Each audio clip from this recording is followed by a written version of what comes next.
لپارێزگەها ڕقایە ئۆپراسیۆنە تۆلهلدانێ بۆ شەهیدێن ڕقایە دیژی شانەیەن داعشێ بداوی بوو.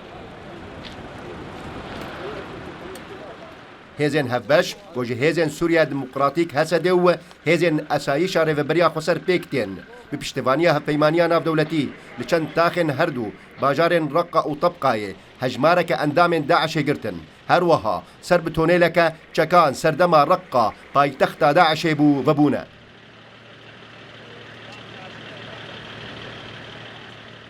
طبعا انطلقت حملة الانتقام للشهداء الرقة. اپراسیونا تولهلدان بو شهیدین رقا ل هر دو نافچین رقا و تبقا و گندوارن وان دجی شانین داعش دست بکریه. اف جی پشتی ایری شاوان لسر ناوند آسایشی ببو.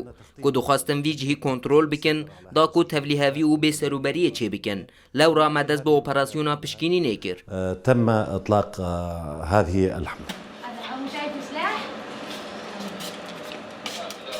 ێریشا چەکدارên Daişê di kanûna 2022 de li ser navendeke esayîşê li bajarê Reqqayê got ji encamê 6 endamên esayîşê û Hesedê canê xwe ji dest dabûn.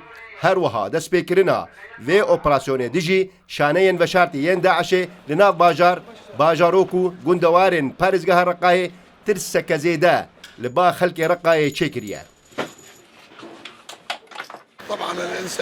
هەلبەت خەلک دەترسن ئەم لەسەر ماڵبات زارۆک کەسوکار مرۆڤ و دۆستن خوا دەترسن واتە ئەگەر داعش vegere wê karesat çê bibe.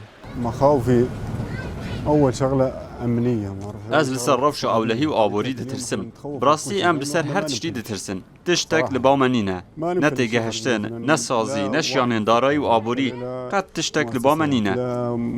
إمكانية مادية واقتصادية ما عندنا شيء خالص. Li gor odeya hêzên hevbeş ser bi operasyona tolhildanê bo şehîdên Reqqayê wan hetaniha 105 endamên Daişê di operasyona pişkinînê de girtine. Di nav wan de waliyê Reqqayê yê Daişê û çend serkirdeyên vê rêxistinê hene. Lolo Xan Rûdaw.